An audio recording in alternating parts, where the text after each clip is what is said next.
Have you ever paused to consider if the world, as you experience it every single day, the solid objects you touch, the relentless flow of time, even your very own sense of self is truly real, or if it's maybe just a wonderfully convincing illusion? It's a thought that can genuinely make your head spin, right?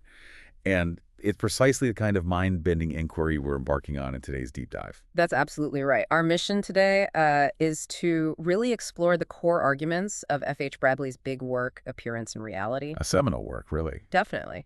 Bradley, I mean, he was a towering figure in British idealism, and he basically set out to scrutinize everything we just accept as real. He takes these really fundamental concepts we use every day, things we hardly ever question, and through this meticulous logical examination, he reveals them to be fundamentally contradictory. Good. So our goal is to figure out why. Why does Bradley argue that so much of what we just take for granted is flawed, inconsistent, and therefore ultimately not really real, but just appearance? And to really get into this, we're not just skimming the surface here. This deep dive draws directly from Bradley's own profound insights within his original text. Yeah, we're going right to the source. Think of it as let's say, a guided tour. We're offering you a direct path to understanding these incredibly complex ideas, grasping his often unsettling conclusions, all without getting totally lost in the dense academic prose. It can be a bit of a challenge, frankly. It certainly can. Dense is a good word for it. So we're here to be your guides through this fascinating, intricate philosophical landscape. Appearance, the contradictory fabric of our perceived world. Okay, so let's begin this journey into what Bradley calls appearance. For centuries, philosophers, even just everyday thinkers, have tried to make sense of our world by separating what they consider out there, objective reality, from what's in our heads, our subjective experience. That classic distinction. Exactly. It's an old idea, but it's still very much around today. This belief that if we just sort of strip away our personal subjective feelings and perceptions, we'll find the true objective reality underneath. This often led to that key distinction: primary qualities versus secondary qualities. Right. Primary ones like extension, solidity, motion stuff, thought to be inherent to the objects themselves. And secondary ones like color, heat, sound, which are seen as subjective, depending entirely on someone perceiving them. And Bradley, with his characteristic precision, starts his systematic dismantling right there. He actually begins by sort of agreeing with the traditional view up to a point. He agrees that secondary qualities are indeed unreal precisely because they are relative to a perceiver. Okay, that makes sense. Think about it. A thing's color. It needs an eye to be seen. Its temperature feels different depending on, which part of your skin touches it, or even if your hand is already warm or cold. Sounds, well, they just require an ear, obviously. Yeah. As he puts it quite neatly, if you can have the sensation without the object, and the object without the sensation, then the two cannot be qualities of each other. Ah, okay. So if they can exist separately, they aren't inherent properties of each other. Exactly. He says this shows they are appearance coming from the reality, which itself has no quality but extension. And that last bit, that's often used to prop up materialistic views, right? The idea that reality is just extended matter. But this is where Bradley takes that really interesting turn, isn't it? Because he doesn't just stop with the secondary qualities. No, not at all. This is where it gets really disruptive. He then powerfully demonstrates that the primary qualities, the very things materialists often cling to as objective truth, they also fail to stand alone. They too are perceived only by relation to an organ. So even something like size or shape. Even extension itself, taking up space. You perceive this through an affection of your own sensory organs, maybe touch, maybe sight, maybe even your muscle feeling, like when you lift something. The specific organ, Bradley says, isn't the crucial part. What is then? The fundamental point is that to assume these primary qualities exist independently of a perceiver, completely outside of any relation to consciousness, is, in Bradley's pretty stark terms, barbarous metaphysics. Barbarous metaphysics. Strong words. Very. He means it's a leap of faith. It's not a logical deduction based on what we actually experience. Okay, so the key insight here is that even the most seemingly objective features we perceive, like an object's size or shape, they aren't these independent truths floating out there. They're deeply tangled up with our perception. Exactly. Bradley argues these distinctions, while useful when we work, for practical purposes or in scientific models, they become fundamentally flawed when we claim they represent independent ultimate reality. The whole distinction, which was supposed to be the bedrock of a purely objective material world, Well, it just crumbles. Because both types end up being relative. Both are relative, and both are internally inconsistent when you try to grasp them as totally separate from perception. This rigorous logical analysis brings us no closer to grasping what true reality might be. They're all, in this sense, just appearance. Wow. That really challenges our basic assumption that there's just this purely objective world out there waiting to be discovered completely separate from any mind. It absolutely does. It's a radical starting point. Yeah. 2, substantive and adjective, the elusiveness of things. So if qualities themselves, whether primary or secondary, turn out to be appearances, let's take this a step further. Let's get into something even more fundamental to how we understand the world every day. What is a thing? The concept of a thing. Yeah, like when we talk about a specific object, say a piece of sugar, we intuitively grasp its unity. We say sugar is white, hard, and sweet. But what is that unity? Is the sugar just the sum total of these adjectives? Whiteness plus hardness plus sweetness? Or is there something else? Right. Or is there something deeper, like a sugarness, that exists beyond its individual properties? Bradley dives deep into this seemingly simple question, and, well, it turns out to be anything but simple. Bradley's dilemma here really exposes a profound problem right at the heart of our concept of a thing. If you try to find something in the thing besides its qualities, some underlying unchanging essence, a substratum that's separate from its properties, you're utterly baffled. You just can't find it. You can't pin it down. No. He says you can discover no real unity existing outside these qualities or, again, existing within them. But then if you just say the thing is the sum of its qualities, then the very unity of the sugar, for example, just vanishes. It's no longer one cohesive entity. It's just a pile of qualities. Exactly. Merely a collection of disparate properties, like a random pile of whiteness, hardness, and sweetness. There's no unifying principle holding them together as this sugar. Okay, but then, how are these qualities connected? How do they form what we perceive as one thing, intuitively, if we try to say the qualities are somehow together or related?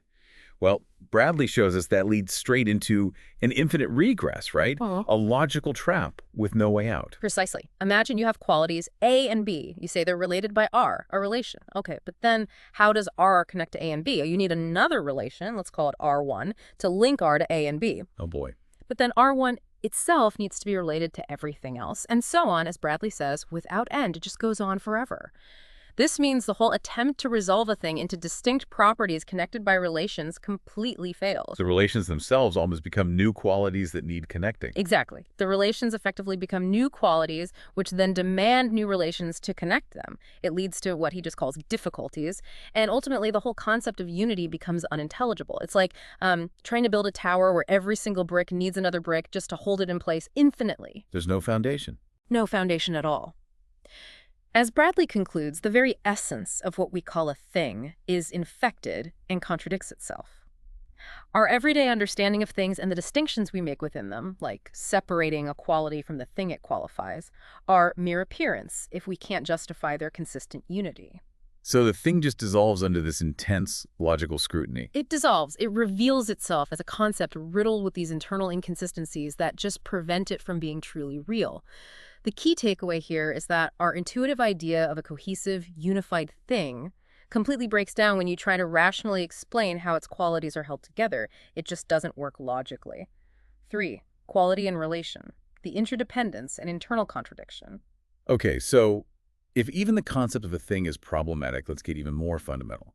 Bradley argues that qualities and relations, which really seem like the most basic building blocks for describing anything at all, are caught in this sort of impossible dance. They seem to depend on each other, yet when you try to understand how they depend on each other, they just break down into self-contradiction. It's like trying to define up without down.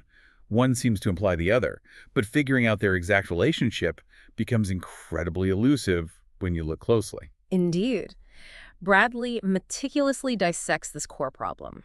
First, he argues you can never find qualities without relations. Think about it. When you try to isolate a quality, say, redness, Right?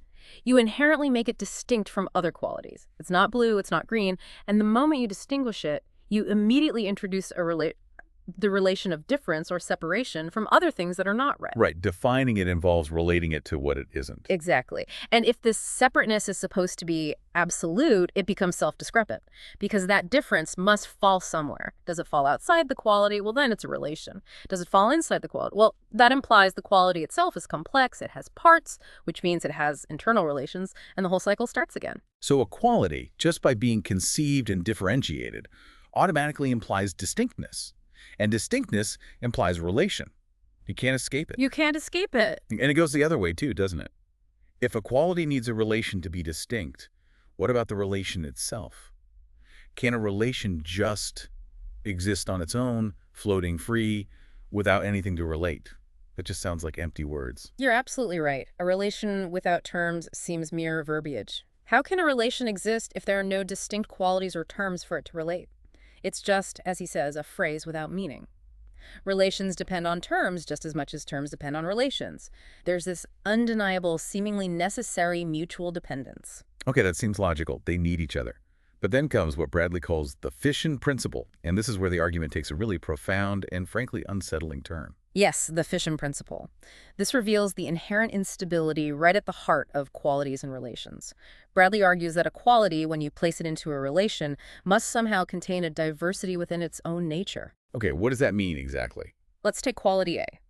If it's in relation to quality B, A is no longer just A. It becomes conceptually A in relation to B. Right. This relational aspect itself, this in relation to B part, essentially becomes a new internal quality within A. Let's call it A. But then A itself is now a quality. And what do qualities need? They need relations. So See where this is going. exactly. A needs to be related, maybe back to the original A or to B or something else. And this forces an endless process of distinction. Bradley states it vividly. Every quality and relation has, in consequence, a diversity within its own nature, and this diversity cannot immediately be asserted of the quality. This diversity is fatal to the internal unity of each, and it demands a new relation, and so on without limit. So it's like a never-ending hall of mirrors. You try to define a quality by relating it to something else, but that very relation forces the quality to split internally, creating new aspects which then need a new relation to connect them, and on, forever. It seems impossible to ever pin down a stable, self-contained quality or relation. Precisely. The core insight here is utterly fundamental. The very act of trying to define or relate any quality immediately introduces an internal contradiction, an infinite regress. Both qualities and relations, when examined this closely, turn out to be unintelligible, both with each other and without each other. Wow.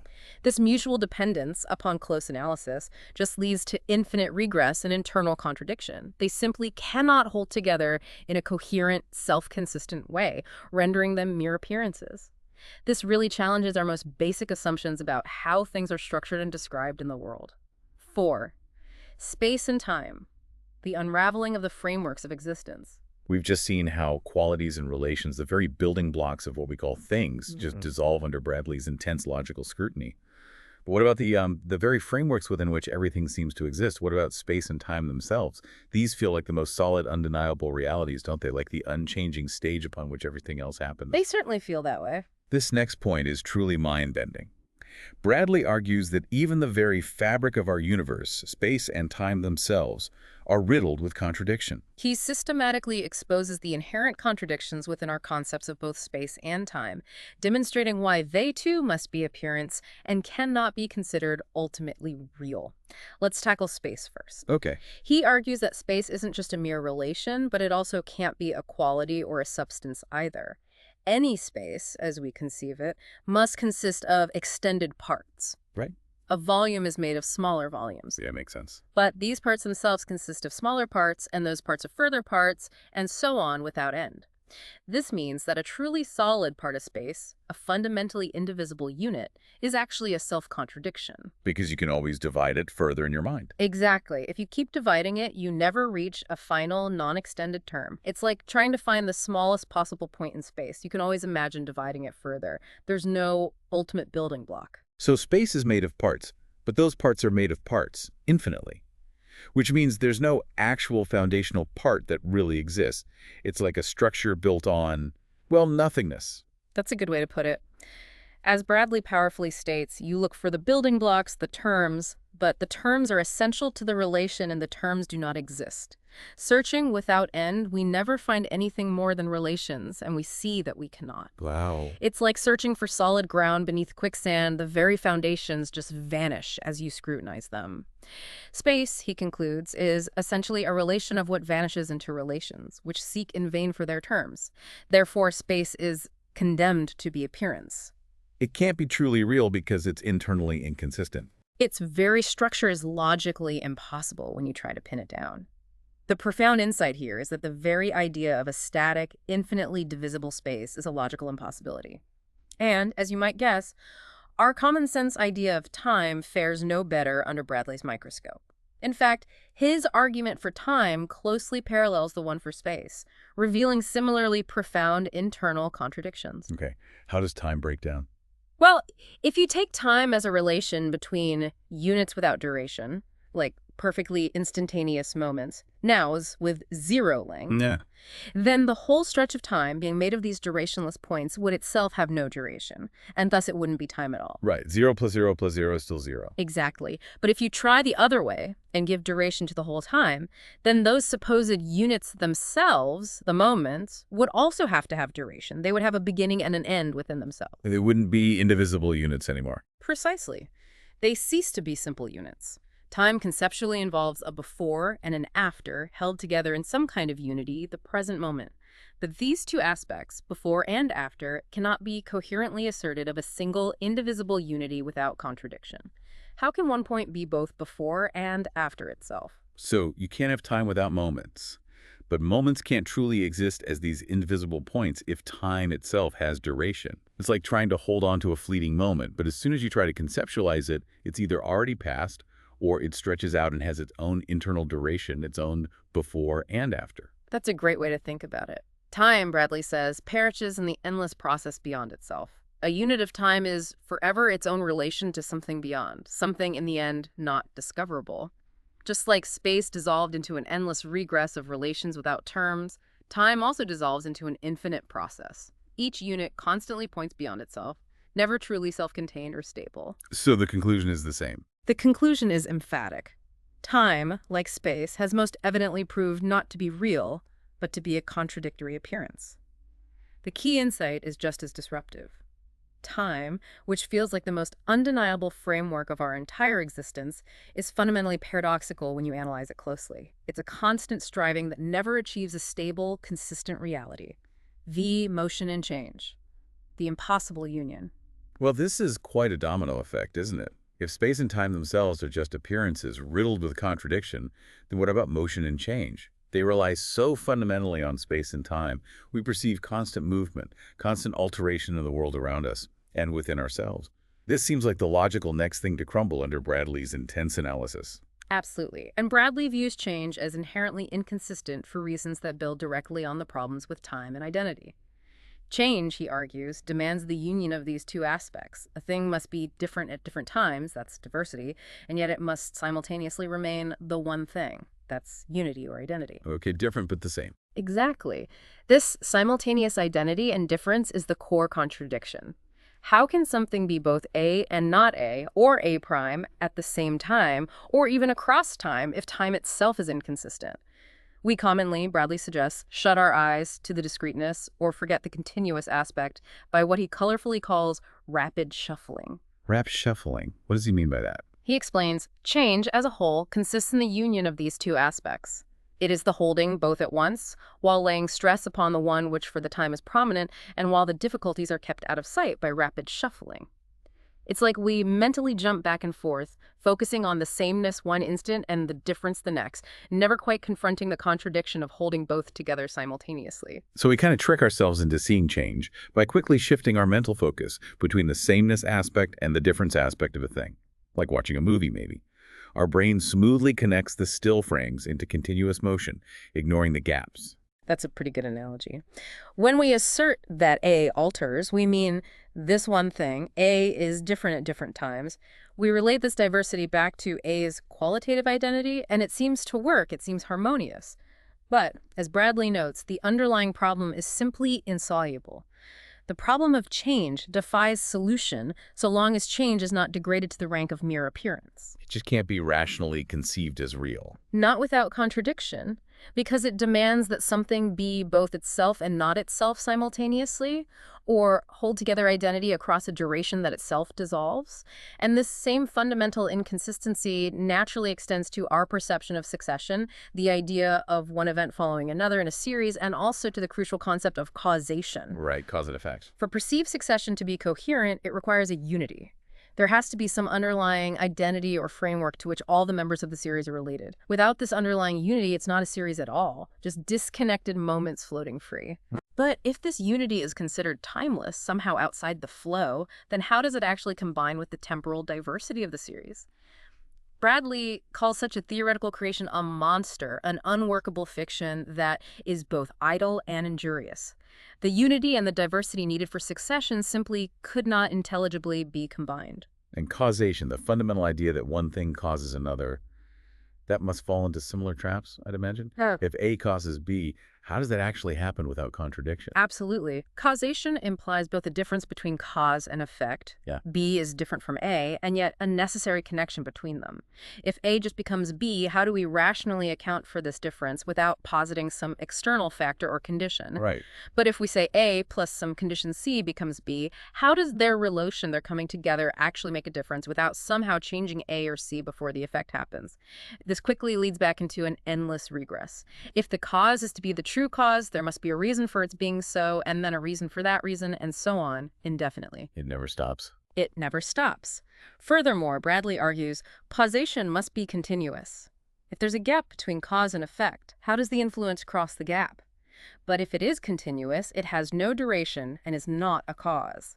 If it's instantaneous with no duration, it can't be a process that unfolds in time. So it vanishes. It means that causation had vanished with his success in trying to define it perfectly. In essence, any attempt to consistently and logically explain causation unravels, proving it to be yet another fundamental appearance, not ultimate reality. The profound insight here is that the very concepts of motion, change, and causality, which really underpin our entire understanding of the physical world, are riddled with these internal paradoxes that prevent them from being truly real. The phantom of self-initiation. Okay, so if change itself is an appearance, then what about our own sense of doing or acting? That feeling we have of initiating change, like deciding to pick up this pen or speaking a sentence. That feels so direct, so undeniable. Surely that's real, isn't it? It feels incredibly central to our experience of being agents in the world. Bradley turns his keen analytical eye to precisely this concept of activity, that sense of internal, self-initiated motion or change, and, perhaps unsurprisingly by now, reveals it to be just as contradictory as the concepts that came before it. Oh, dear. He argues that whether activity is an original datum of our experience, something immediately felt or given, is actually irrelevant for metaphysics. What matters is whether its meaning, the concept itself, can withstand logical scrutiny. Activity clearly implies change of something into something different, and it also implies caused change. But crucially, it seems to suggest something more than just mere alteration brought about by some other external thing. It implies an internal source of initiation, right? Yeah. A self-moving principle. Yeah, like I decided to do it. But if it's a purely internal source, how does it begin? Does it just happen out of absolutely nothing? Where does that initial spark come from? That's the absolute core of the contradiction Bradley points out. He states flatly that a thing is not active without an occasion. To suppose something, say, exploded entirely on its own motion and quite spontaneously, meaning without any prior conditions or external impetus whatsoever, is a self-contradiction and impossible. So nothing just happens from a complete vacuum. Logically, no. True activity, if it were real in the ultimate metaphysical sense, would seem to require a complete sum of the facts at a given time as its cause. Everything relevant, all conditions, must be accounted for. But, Bradley notes, the nature of these contents seems such as to be essentially incomplete, and so the sum to be nothing attainable. What does he mean by incomplete? The moment you try to define the exact boundaries of the cause for an action, where do you stop? It extends infinitely outwards into prior conditions, contexts, states of the world. It just dissolves into an endless web of preceding conditions. You can never actually grasp the complete sum. So if something is truly active, it seems it must be self-caused. But for it to be self-caused, it would need some prior reason or occasion. which then seems to contradict the idea of it being purely self-caused. It sounds like the same kind of infinite regress we ran into with causation and relations before. Exactly. It's the same fundamental logical structure breaking down. Bradley's conclusion is typically blunt. Activity, under any of the phrases used to carry that idea, is a massive inconsistency. It is, in the first place, riddled by the contradictions of the preceding chapters, meaning it inherits all the problems we've already seen with qualities, relations, time, space, and change, and its own special nature. This idea of self-initiation seems certainly no better. So even our deeply felt sense of doing or acting, that feeling of initiating things ourselves, is ultimately an appearance, not a feature of true reality. That's Bradley's conclusion.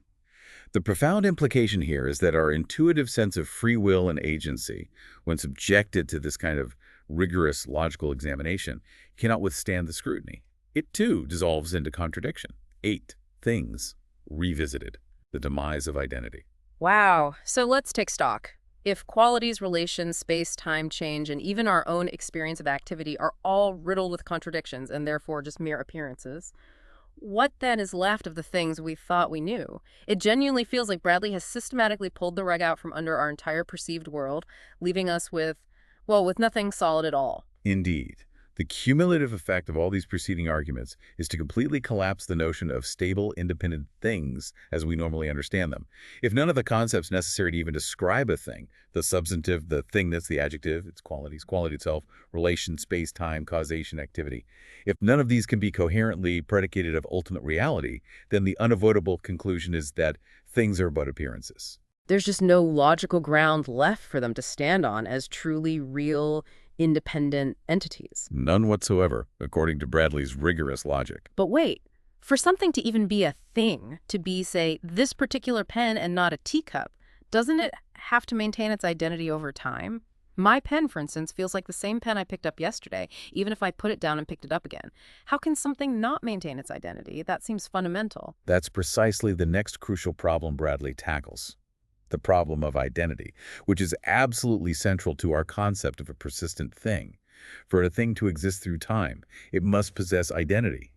But identity itself, Bradley argues, is a possession with a character at best doubtful. Doubtful. How so? Well, if its identity is merely ideal, meaning it's a mental construct, a conceptual framework we impose, rather than an inherent, unchanging feature of reality, then the thing itself can hardly be real. How can something be truly real if its very persistence, its sameness over time, depends primarily on our conceptualization of it? And how do we even understand this identity in a continuous sense?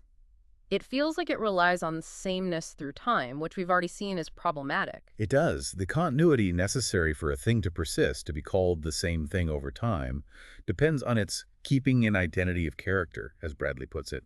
A thing is a thing, by being what it was. But how can this relation of sameness be real? How does it truly connect a past state with a present state, without falling straight back into the old difficulties about relations, or the deep problems of asserting sameness across change in time, which itself is contradictory? Right. We struggle to justify how something can be both the same and undergo change, even just existing through time, simultaneously without contradiction. If the thing changes, how is it still the same thing? If it doesn't change at all, how do we even perceive it in time? Exactly. It's the same core dilemma.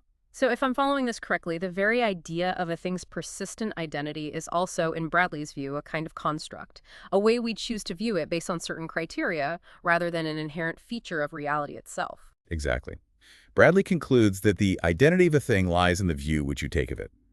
This view, he suggests, is often a mere chance idea, a subjective imposition based on convenience or purpose. And even when the identity seems necessary or forced upon us, it still remains an idea. It's a character, a concept, which exists outside of and beyond any fact which you can take directly from experience at any single moment. So if identity is primarily a subjective or conceptual construct, Then, Bradley asks, it's not easy to see how, if so, anything can be real. Things, therefore, have definitively turned out to be merely appearances. The profound insight here, building on everything before, is that the very notion of a stable, enduring thing with its own inherent identity completely crumbles under logical scrutiny, leaving behind a profound skepticism about the independent existence of the everyday objects we perceive. On X. The meanings of self and X. The reality of self. the self as a bundle of discrepancies. Okay, this is perhaps the most unsettling part of Bradley's entire demolition project. If everything else is appearance, from solid objects to the flow of time, from change to activity, surely our very self must be real. Our consciousness, our deeply felt sense of personal identity, that undeniable feeling of I, it all feels so profoundly immediate and undeniable. But what exactly is this self that we so intuitively grasp? Does it stand up to scrutiny? Bradley, with his characteristic unsparing rigor, reveals a deep skepticism about the reality of the self, at least as we commonly understand it. He starts, logically enough, by immediately excluding the self as merely the physical body. Why? Because the body, as a thing existing in space and time, has already been shown to be appearance based on the earlier arguments. Right, the body is out. What next? He then examines the self conceived as the total contents of experience at any given moment. This would include not just internal feelings, but also habitual dispositions, memories, changes over time, and even aspects of the outward environment. Think about it. If you remove a person from certain places and people they know well, they often feel they're not their usual self. Yeah, that happens. But this fluctuating, all-encompassing totality simply cannot be the true self, Bradley argues, precisely because it's constantly changing, permeable, and lacks any stable identity. How can something that's always shifting, always taking in new elements and losing old ones, be a single enduring self? It doesn't have the consistency required for reality. Okay, so if the self isn't the whole fluctuating sum of our experiences and environments, maybe it's some unchanging core, a single indivisible point that doesn't change, like a kind of eternal soul or pure consciousness. Bradley considers this idea too, which is often associated with concepts like Leibniz's monad, a completely self-contained, indivisible unit of consciousness. However, Bradley argues that narrowing the self down to a bare point which does not change makes it less than the real self. Why? Because it strips away everything we normally associate with a rich, living, changing experience. It becomes too abstract, too empty. Too thin to be me. Exactly. And conversely, anything wider than this static, isolated point shifts to strange effects, creating a riddle that's too hard for us. It either becomes too thin to be meaningful or too broad and changing to be consistent. And the idea of a simple, isolated monad, he says, will increase and will add to the difficulties, because it completely fails to account for how such an isolated point could possibly relate to anything else or experience change without contradicting its own supposed isolation and simplicity. Then there's the pervasive issue of personal identity and memory, which we so often rely on to define ourselves across time. I'm the person who remembers doing X yesterday. Bradley notes that memory depends on reproduction from a basis, some present state triggering a past image or feeling. But this immediately leads to problems like disconnected memories during sleep, illness, or amnesia, or even potentially reproduced selves, false memories that may not have actually existed in the past. So memory isn't a reliable anchor for a continuous self. Not an absolutely reliable one, no. He states that personal identity, if based purely on memory, becomes a confused bundle of conflicting ideas, or even meaningless if you ask for a general, universally consistent definition. The actual facts of memory, in his view, simply do not guarantee a continuously identical substantial self. It feels more like our sense of me over time is maybe more of a patchwork quilt, made of loosely connected experiences rather than a single, unbroken thread that persists through every single moment. That's a very good way to visualize it. And the problem deepens even further with what he calls the inherent permeability of self and not self. What seems absolutely essential to the self-like internal feelings, thoughts, desires, can easily become an object to my will or desire. I can reflect on my feeling, try to change my desire. The moment I do that, it becomes, in a sense, not self, something I am observing or acting upon. The observer versus the observed again. Exactly. Conversely, external elements, ideas from others, habits learned, even physical objects we feel attached to, can be integrated into one's sense of self. Bradley observes pointedly that the main bulk of the elements on each side is interchangeable. This constant blurring of boundaries further undermines the idea of a distinct, self-contained, unchanging self. Where does I end and not I begin? It's nowhere near as clear-cut as we intuitively imagine. Now, he does acknowledge that feeling, at a very basic, immediate level, does present a concrete whole as actual fact, without explicit relations being distinguished within it, just pure, raw sensation. But even this, he argues, is quickly infected by a deep-seated relativity. Feeling alone cannot express or explain the complex terms and relations that constitute our common, structured reality. Its content is ultimately vitiated throughout by the old inconsistencies. It might feel like a unified whole in the moment, but it can't logically ground the structured relational reality we perceive and interact with. And what about self-consciousness? That unique human ability, seemingly, of the self reflecting on itself, being aware of its own thoughts and awareness, that feels like an undeniably real feature of being human. Surely that must count for something. Bradley is equally critical here. He argues flatly that there does not really exist any perception in which the object and the subject are quite the same. He considers this impossible psychologically. We never fully observe the whole self in any single perception. There's always an obscure residue, parts of the self that remain unobserved in that moment, plus external elements that are part of the context. You simply can't simultaneously be the pure detached observer and the entirely observed self without some aspect falling out of view, or without the very act of observation altering what is observed. The distinction always reasserts itself. Finally, he addresses the concept of the self as activity or will, which often provides an intense feeling of reality, that sense of agency we discussed earlier. However, under scrutiny, this intense feeling cannot bear its own weight. Why? Because it brings right back the old difficulties about the beginning of change and its process in time, the old troubles as to diversity in union with the sameness. The experience of willing, much like activity in general, dissolves into the same familiar contradictions when you try to logically pin down its consistent nature. So, after examining all these different ways we might conceive of the self, Bradley's conclusion is quite sweeping and, frankly, pretty disturbing for many people. The self, in all its various potential meanings, is ultimately a mere bundle of discrepancies. It simply cannot be found as a consistent, non-contradictory reality. That's the profound and challenging insight here. Bradley undermines the deeply ingrained belief in a stable, unified, independent self. He argues systematically that every attempt to define or locate this self, whether you look for it in the body, in the total flow of experience, in some unchanging core, in memory, in raw feeling, in self-consciousness, or in the will, ultimately leads to internal contradictions. Our sense of self, while powerfully felt and undeniably central to our lives, is, like everything else in the world of phenomena, a complex, fluctuating, yet ultimately contradictory appearance. Reality the absolute is the non-contradictory whole. Wow. Okay, so if I'm tracking this correctly, Bradley has effectively, systematically pulled the rug out from under every single fundamental concept we use to navigate our daily lives. Objects, time, space, change, causality, activity, identity, even our very sense of self. It really feels like we're left with nothing but an empty slate, doesn't it? The kind of philosophical void. Yeah. Where? Where do we possibly go from here? What is left after this systematic demolition? What is reality for Bradley, if anything? This is precisely where Book 2 of Appearance and Reality becomes absolutely crucial, and where Bradley makes the vital transition from relentlessly showing what reality is not to positing what true reality is. Having systematically dismantled all the concepts we typically associate with reality by showing their internal contradictions, Bradley must now offer a positive account, and his core principle is, in a way, remarkably straightforward, though its implications are incredibly profound. Reality, whatever it is, must be free from contradiction. Non-contradiction, that's the key. That is the ultimate non-negotiable criterion. It's unconditional and absolute. Any idea, any concept, any experience that contradicts itself is not true of reality. Yeah. This isn't just, a theoretical preference for tidiness. It's the fundamental standard for what can even possibly be considered ultimately real. And then he makes a bold, absolutely central claim. For me, experience is the same as reality. You cannot find fact, he says, unless in unity with sentience. Reality, in its ultimate fundamental nature, is utterly indivisible from feeling or from what is felt. Okay, wait. Experience is reality.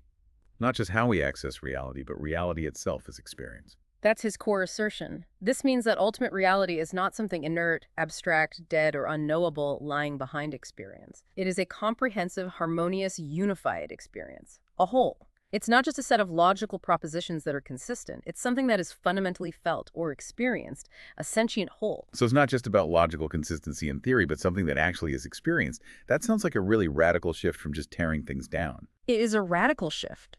While logical consistency, non-contradiction, is paramount for metaphysics, Bradley acknowledges that a merely theoretical system, just a set of consistent statements, might not satisfy our deeper human desire for perfect good.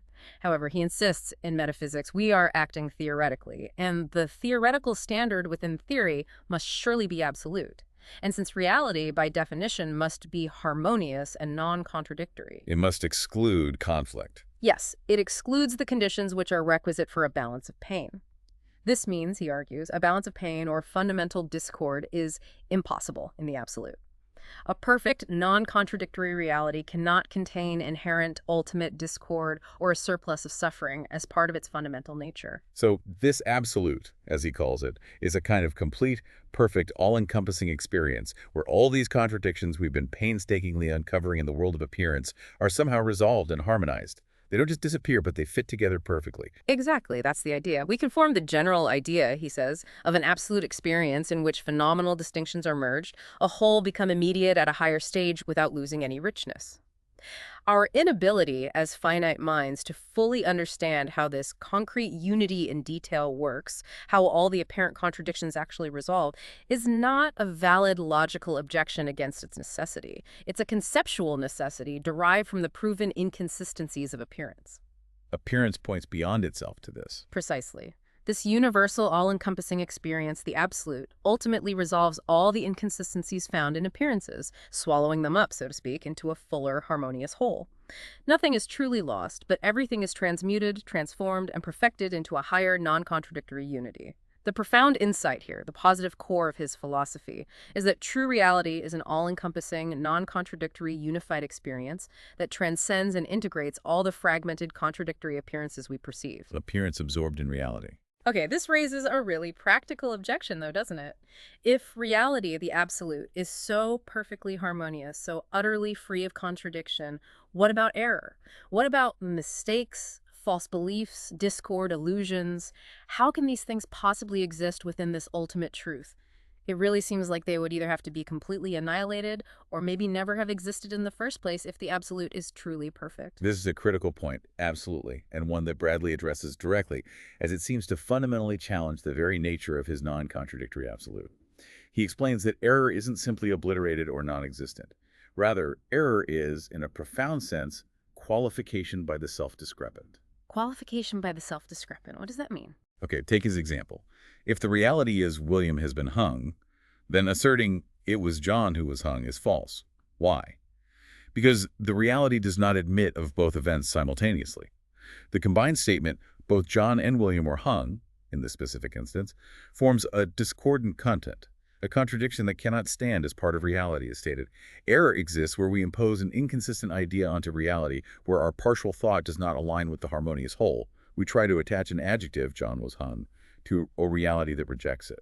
Okay, so error is like forcing a puzzle piece where it doesn't fit, creating a clash. But how does this jarring, discordant content, this self-discrepant qualification, fit into the perfectly harmonious absolute?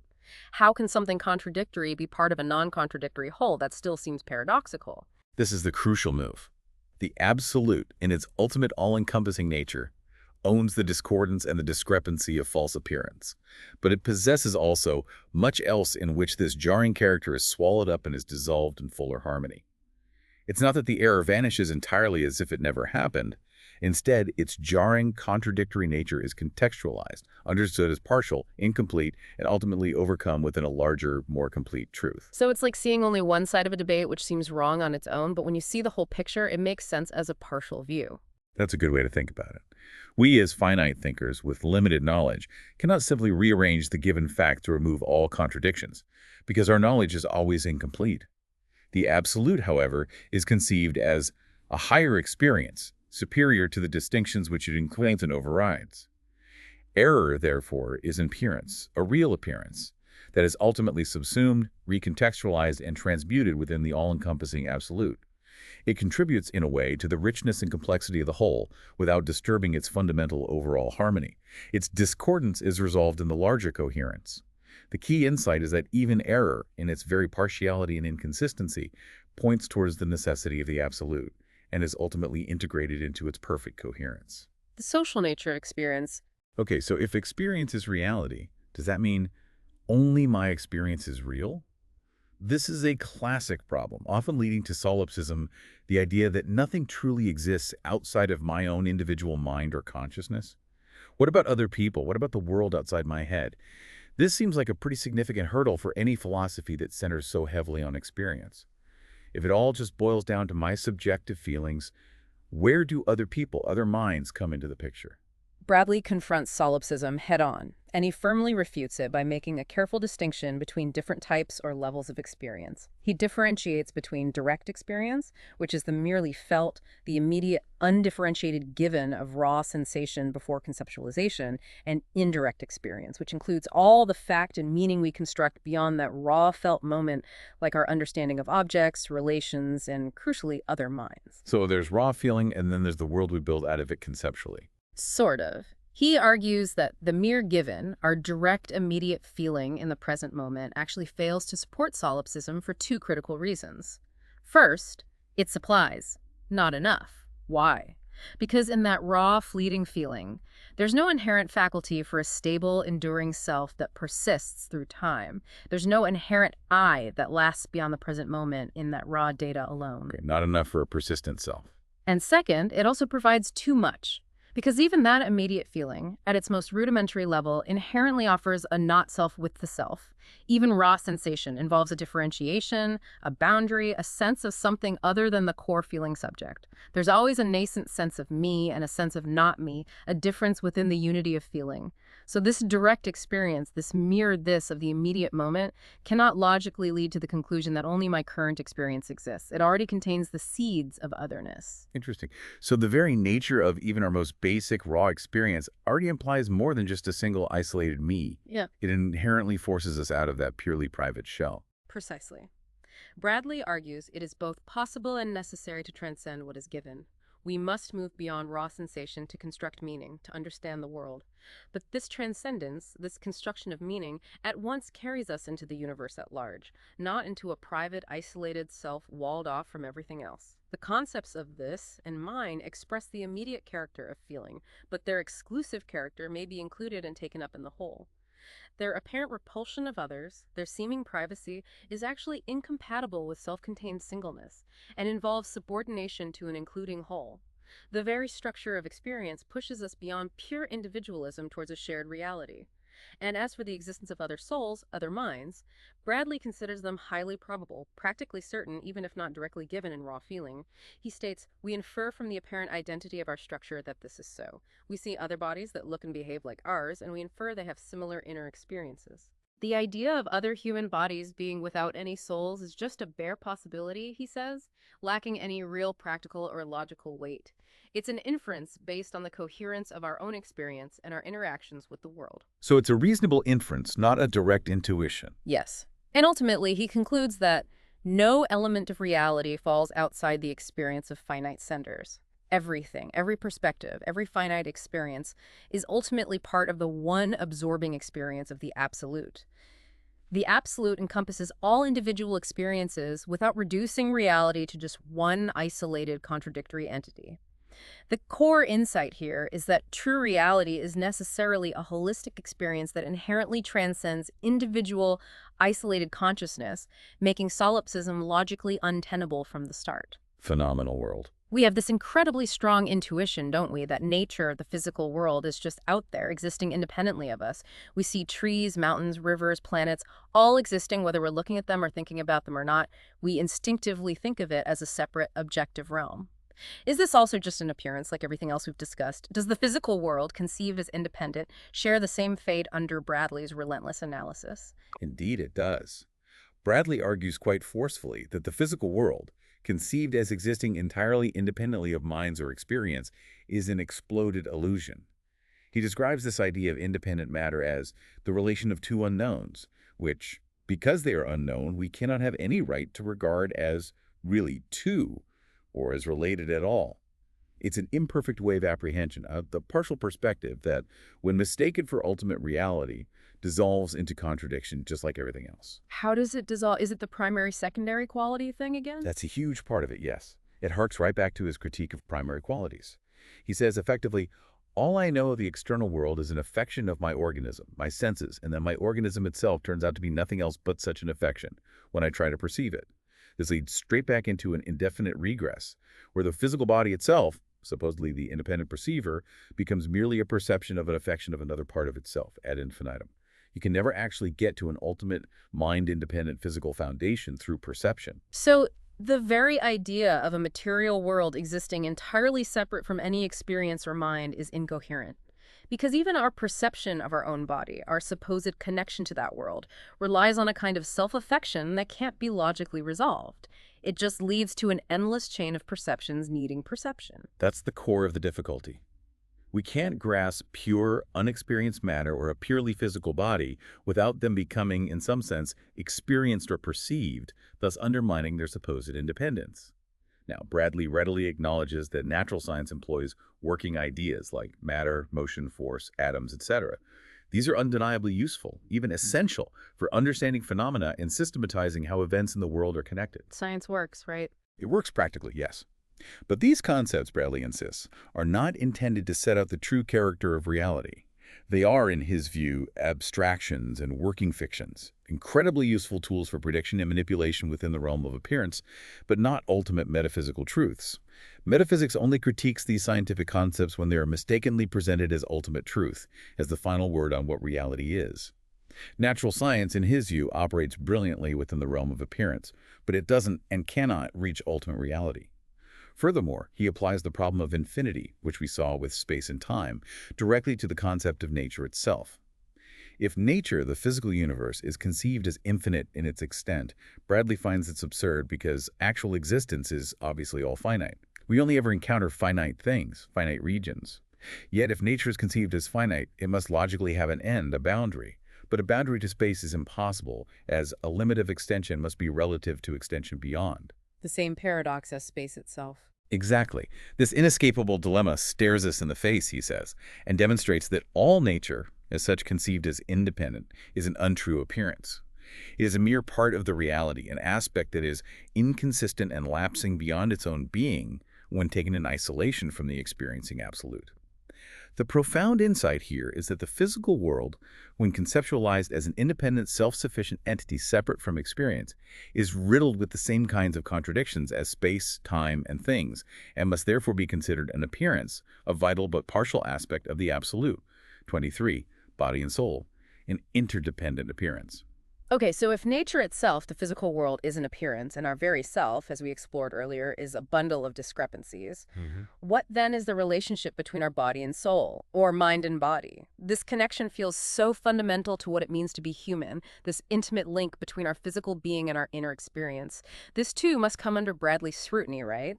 Do they simply vanish, or do they also find a place somehow transformed within the absolute? Bradley approaches the classic body-soul relationship, not by trying to solve the interaction problem in the usual ways, but by first establishing that the soul itself, conceived as a distinct, enduring entity, fails to reach true reality as such. It's not an ultimate independent thing. Rather, like the self, it's largely an ideal construction that transcends what is given in immediate experience. We understand the soul typically as a feeling whole, which is considered to continue in time and to maintain a certain sameness. So it's how we conceptualize our inner life's continuity. Largely, yes. This highlights that even the soul, in its perceived continuity and identity across time, is partly a product of our idealization and mental construction, rather than being a direct, unmediated, substantial reality in itself. It's an appearance, albeit a very rich and complex one, subject to the problems of identity and time we've already discussed. Now, he does acknowledge psychical facts, which are more than events. He recognizes that mental content, the what of experience, like an idea, a meaning, a feeling's quality, can be loosened from its specific momentary existence in time and space, to allow for things like continuity, memory, and identity as ideal aspects of experience. An idea can persist even when not actively thought. Okay, so there's a reality to mental content beyond just fleeting moments. Yes, but this doesn't lead him to posit a transcendent, purely spiritual, disembodied self existing separately. Bradley explicitly rejects the idea of a transcendent ego, some kind of pure, unchanging soul substance that never actually descends into our temporal series of experiences. He calls that a false assumption that would merely reduplicate phenomena and double the world of appearance. Such an ego, even if it existed, would simply be another finite thing alongside the experience self, and thus just another appearance, not an ultimate reality explaining anything. So his conclusion then is that both soul or mind and body are just appearances, and their connection is also just phenomenal, something we experience but not ultimately real in the way we usually think of it as two separate things interacting. Precisely. Soul and body are alike in being only appearance, and their connection is merely the relation of phenomena. Neither is a single self-existent thing that can stand on its own as ultimately real. He explains that their causal connection, as we experience it, is inseparably double. Every mental state seems to be conjoined with a physical state, brain activity, etc., and vice versa. Neither can be isolated as the mere cause of the other in a simple linear fashion. For instance, he says provocatively that matter, the body, is a phenomenal isolation of one aspect of reality. We abstract one aspect, the physical, from the whole unified experience, but in reality, all elements are interlinked in a complex, mutually dependent way within the total phenomenal field. And while the abstract idea of a non-extended soul somehow influencing an extended body might be logically conceivable in some empty sense, Bradley dismisses it as an idle possibility, because we have absolutely no empirical grounds or logical necessity to believe it's actually real. Our inference of other souls, he reminds us, comes from the apparent identity of our structure, end quote, with other bodies, highlighting again that even our knowledge of other minds is inferential and phenomenal, rooted in our experience within the world of appearance. So the traditional mind-body dualism just dissolves. It dissolves under analysis. Both are appearances, complex patterns within appearance, interdependently connected within the larger encompassing reality of the absolute. There aren't two separate substances struggling to interact. The transmuted ideal. This whole journey through the world of appearance has been absolutely fascinating, but it's largely been focused on tearing down our usual concepts of what is objects, time, self, nature. Now, what about the realm of values? What about morality, good and evil, our search for meaning and purpose? Are these fundamental aspects of human life also mere appearances, or do they hold some special, perhaps more enduring place in ultimate reality? Bradley ventures directly into the realm of values, and he explains how goodness and evil, like all other finite adherences, are ultimately absorbed and transmuted within the absolute. He defines goodness, essentially, as the verification in existence of a desired ideal content. Okay, making an ideal real. Exactly. It implies the measurement of fact by a suggested idea. We have an idea of how things should be, the ideal, and we strive to make reality conform to it. Because goodness fundamentally involves this separation of idea and existence and a process in time, a constant striving, a continuous effort to align an ideal with a reality that often falls short. It is, by its very nature, appearance, and but a one-sided aspect of the real. It's a dynamic process, a continuous pursuit, not a static state of being. Furthermore, and this is a really sharp point, Bradley argues that goodness is inherently self-discrepant. Why? Because the satisfied desire is inconsistent with itself. As soon as a desire is fully satisfied, it ceases to be a desire. Its purpose is fulfilled, it vanishes. As long as it remains a desire, it is by definition at least partially unsatisfied. So the goal of goodness is to achieve a state where goodness itself as a striving disappears. Precisely. The resolution of this difference between idea and existence is both demanded by the good and yet remains unattainable within the realm of appearance. Its perfect accomplishment would actually destroy its own essence as goodness, as striving. This is a truly unsettling insight. The very striving for the good that defines so much of human moral and practical endeavor is, by its very nature, an inherently self-contradictory process in Bradley's view. It's a constant reaching that can never be ultimately and finally satisfied as striving within the world of appearance. So goodness, in its very nature, as this process pushes beyond itself and can't be the ultimate reality. It's always about the pursuit, the becoming, not the final arrival, the being. Exactly. Hence, obviously, Bradley states, the good is not the whole, and the whole as such is not good. The absolute, being complete and non-contradictory, is beyond such finite, striving dualities as good versus evil. However, and this is absolutely crucial, since no appearance is lost in the absolute, the good is a main and essential factor in the universe. It finds its reality by accepting its transmutation. So it's not dismissed or annihilated. Not at all. Its partial, striving, contradictory nature is harmonized, fulfilled, and perfected within the Absolute's all-encompassing perfection. It loses its particular striving aspect to become part of a fulfilled, static harmony.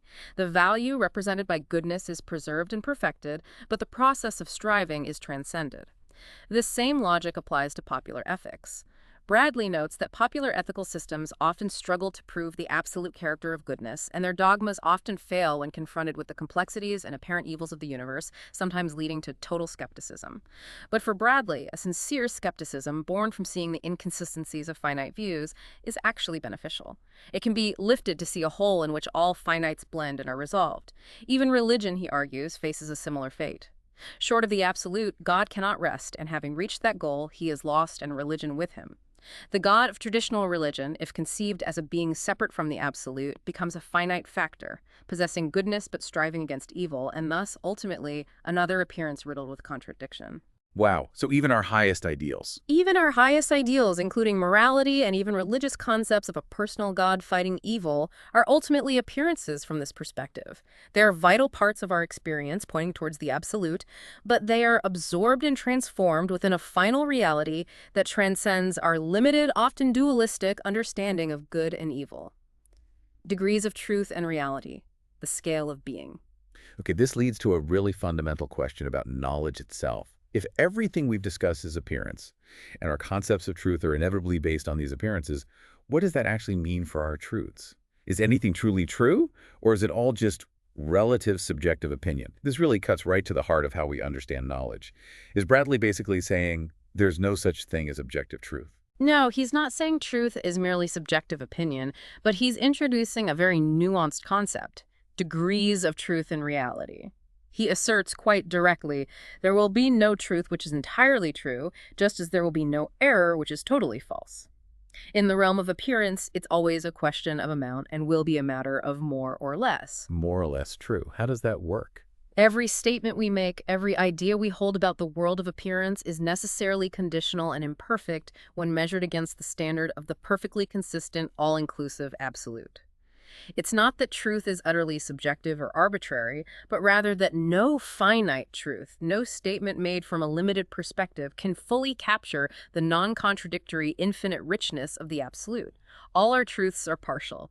The degree of reality, and therefore truth of any appearance, he argues, is measured by the amount of supplementation required in each case, and by the extent to which the completion of anything entails its own destruction as such. Okay, that sounds complicated. Break that down. Basically, the more all-inclusive or self-consistent an appearance or an idea is, the more real and true it is. It needs less supplementation, less adding from outside itself to make it coherent. For example, even the imaginary, like a character in a novel, is always regarded as an adjective of the real. We understand it relates to reality in some way, even if fictional, and we are aware of the huge amount of supplementation and rearrangement needed for it to become actual truth within the real world. So random fantasy is less real than, say, a well-tested scientific theory. Exactly. The scientific theory is more internally consistent, more comprehensive in explaining a wider range of phenomena, needs less ad hoc supplementation.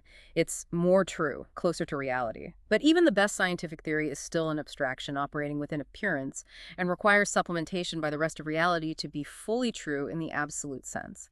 Both are appearances, but they occupy different levels on the scale. So there's a kind of hierarchy of appearances, a scale where some things are more real or more true than others, even if none are perfectly real or true on our own, apart from the absolute. Precisely. Bradley explicitly talks about a scale of being. He suggests that pure spirit, perhaps meaning highly self-conscious integrated experience, would mark the extreme most removed from lifeless nature. The fuller appearance marks the fuller reality. An idea that integrates more diversity into a more coherent unity is higher on the scale. But then he adds a fascinating paradox. Comparative ability to exist individually and as such within the region of sense is a sign everywhere, so far as it goes, of degradation in the scale of being. Wait, being more solid and independent in the physical world means you're less real. That seems backwards. It does seem backwards from a common sense or materialistic view. But from his perspective, something that seems very solid and independent, like a rock, is actually quite low on the scale of reality because it's relatively simple, lacks internal richness and self-consciousness, and requires a vast amount of external supplementation, the rest of the universe basically, to make its existence fully intelligible and consistent. What seems more abstract or spiritual, like complex thought or deep feeling, is closer to the nature of the absolute because it is already more internally complex, inclusive, and self-aware, needing relatively less supplementation from outside.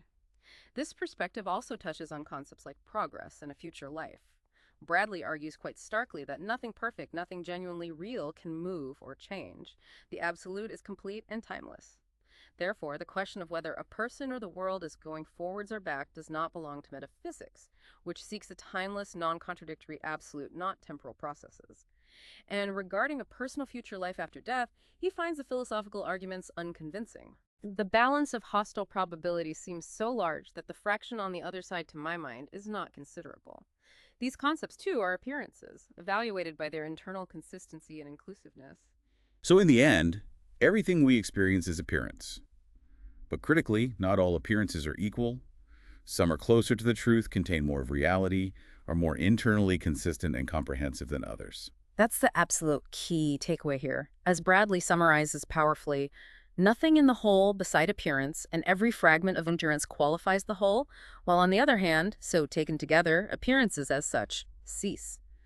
Nothing is ultimately lost or rejected in the absolute. Rather, everything is supplemented and transformed, finding its true place within the harmonious, non-contradictory unity. The key insight is that our journey towards truth and reality is one of increasing inclusiveness and consistency, moving up the scale of being as we strive to integrate more and more partial appearances into a more coherent, unified whole. Concluding remarks on reality and the absolute. The all-encompassing experience. So where do we finally land after this incredibly deep and, frankly, challenging dive into Bradley? We've systematically dismantled our everyday understanding of reality, showing step by step how much of it is self-contradictory appearance. What, then, is Bradley's ultimate reality? What's the final, profound takeaway from all this rigorous, sometimes relentless analysis? Bradley's ultimate conclusion brings all these threads together. He states, there is but one reality, and its being consists in experience. This single, unique reality, the absolute, is a whole superior to and embracing all incomplete forms of life, all the appearances we've discussed. One unified experience. Yes. And the essence of reality, he argues, lies in the union and agreement of existence and content. This means that in the absolute, what a thing is, its character, its content, is perfectly, seamlessly united with its being, its existence. There's no gap, no discord, no contradiction between the what and the that. Appearance, conversely, is precisely the discrepancy between these two aspects, where what something is, its content or idea, doesn't perfectly align with its being or existence, leading to the contradictions we've seen. He offers feeling, raw, immediate experience as a low and imperfect example of an immediate whole, a state where diversity, different sensations, and unity being experienced together can coexist without explicit contradiction being noticed, at least initially. Think of just seeing a patch of red without analyzing it or relating it. It provides a hint, a faint analogy of the higher unity of the absolute, which achieves this perfect harmony at a vastly richer, more complex, and fully self-consistent level, integrating all the distinctions that appear contradictory within our fragmented, finite experience. So the absolute isn't just pure thought or just raw feeling or just will, but something that transcends and perfects all those different aspects of our experience into one unified, harmonious whole. Exactly. The various aspects of our experience, feeling, theoretical, thought, practical will, aesthetic appreciation, are seen as one-sided and special growth from feeling. In the evolutionary sense, perhaps. They imply one another and all point to a unity which comprehends and perfects them. The apparent diversity of will and thought, which we experience as separate faculties or processes, is ultimately barely appearance. Any appeal to, say, will in itself as the ultimate reality is futile, because will, taken alone, is just as riddled with inconsistencies, like activity and change, as isolated thought. And is this Beck's personal, like a cosmic mind? Bradley is careful here. He says the absolute is not merely personal. If personal is used in a way that excludes what is above it, then the absolute is not merely personal. It is not personal because it is above personality. It encompasses and transcends finite personality without being limited to it. It's super personal, perhaps. Truth, in this ultimate metaphysical sense, is measured by the inconceivability of the opposite. Absolute knowledge, the grasp of the absolute's nature, is not intellectually corrigible. It can't be improved or corrected by further thought, and has no intellectual outside, meaning there's nothing beyond it that could contradict or limit it. Reality is above thought and above every partial aspect of being, but it includes them all. While we, with our finite minds, cannot know the absolute in all its infinite detail or simply equate it with our own discursive thought, the universe in this general character as a single harmonious experience is known completely. It's not a mere blank or an unknowable thing in itself. Its fundamental nature is knowable. And crucially, just to be absolutely clear, this absolute isn't some separate, distant, unknowable entity sitting apart from the world we actually experience. It's the ultimate reality of the very world we experience, right? No, absolutely not separate. Bradley is adamant. The reality itself is nothing at all apart from appearances. Any talk of some hidden realities to which appearances could appear is nonsense. The appearances are the way the absolute manifests itself to finite centers, albeit in a partial and inconsistent way from those limited viewpoints. The finite, in its very essence, is self-contradictory, involving relation to others and being already each outside of its own existence, dependent on context. This inherent contradiction is what compels finite appearances to constantly transcend their own limits and find their truth and completion only in the absolute whole. So everything points for this whole. Yes. Ultimately, there is no mere appearance or utter chance or absolute error, but all is relative. Everything has its degree of reality. The degree of reality is measured by the amount of supplementation required in each case. All identity, he concludes, must consist in content and character, because there is no sameness of mere existence, for mere existence is a vicious abstraction. Identity is ultimately ideal and consists in the transcendence of its own being by relating to the whole. And finally, apparent external relations between things are also appearance. Terms are always affected internally by the relations they enter into. The ultimate reality is an internally related whole, not a collection of separate items externally joined. The profound takeaway is that reality is a singular, all-inclusive, perfectly harmonious experience, and everything we perceive as distinct, separate, or contradictory is merely a partial, incomplete aspect of that grand, unified, absolute whole. Wow. Okay, we've just taken a truly, truly deep dive into F.H. Bradley's radical critique in appearance and reality. And what we've really seen is that the very things we take most for granted, from, solid objects to the flow of time, from our own sense of self to our deepest moral ideals, are, upon closer logical inspection, what he calls a bundle of discrepancies. His meticulous, almost relentless logic systematically unravels the perceived stability of our world, deeming so much of it appearance. Yeah, it can feel quite devastating at first, but if we connect this to the bigger picture he paints in Book 2, Bradley's work isn't really about dismissing your everyday life or suggesting that nothing matters or that everything is just an illusion in some kind of nihilistic sense. That's not the point at all. What's the point then? Instead, it's really an invitation to a more profound, more unified understanding. He argues that the fragmented, seemingly contradictory nature of our everyday experience actually points towards a higher, all-encompassing harmony, the absolute. It challenges us, really pushes us to reconsider what real truly means, moving us beyond our conventional, often inconsistent assumptions to grasp a more fundamental, perfectly consistent reality that integrates all of our experiences.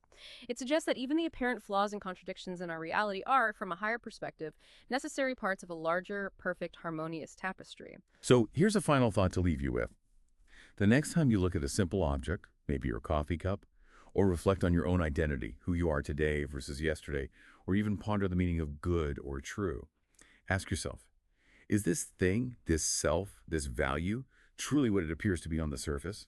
Or is it, as Bradley might compellingly suggest, a beautifully complex yet ultimately contradictory appearance, hinting at a deeper, perfect reality that lies just beyond the veil of our immediate perception, waiting to be understood as part of a single harmonious, all-encompassing whole?